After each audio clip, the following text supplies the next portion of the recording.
Martha Dandridge Custis Washington, the First Lady.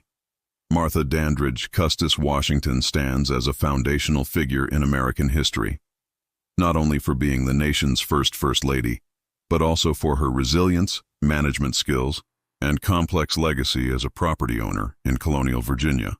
Early life and education. Born June 2, 1731, at Chestnut Grove Plantation, New Kent County, Virginia family. Eldest of 8 children of John and Frances Dandridge. Education, learned to read and write, uncommon for women of her era, reading the Bible, novels and magazines, and penning letters, some of which still exist. Marriage, family, and inheritance. First marriage, married Daniel Park Custis in 1750. Of 4 children, only Jack and Patsy survived past infancy. Widowhood. After Daniel's death in 1757, Martha inherited significant wealth, 17,500 acres of land and 300 enslaved people.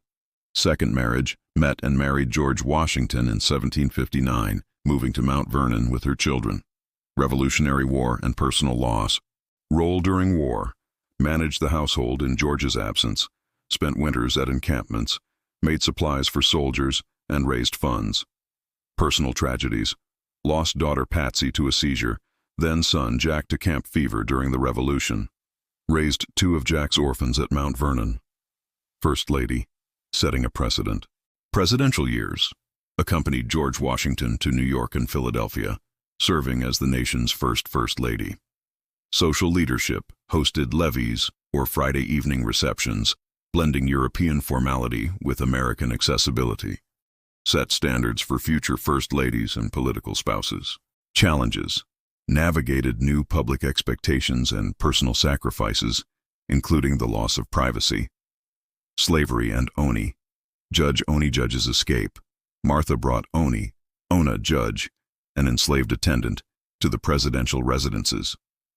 Judge escaped in Philadelphia, aided by the free black community, and refused to return, gaining her freedom in New Hampshire.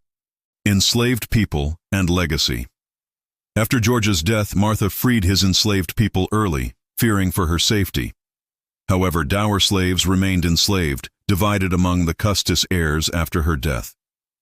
Later years, death and legacy retirement, returned to Mount Vernon in 1797. After George's death in 1799, Martha moved to a separate room and burned much of their correspondence. Death. Died May 22, 1802. Distributed wealth and possessions in her will, though dour slaves remained enslaved. Enduring influence. Managed property, family, and public duties with resilience.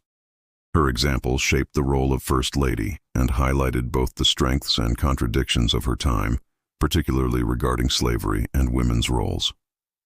Reflection. Martha Washington was more than a ceremonial figure. Her life intersected with key issues of her era: gender, power, property, and the realities of slavery. She endured personal loss, managed vast estates, and helped set the tone for the new nation's social and political life.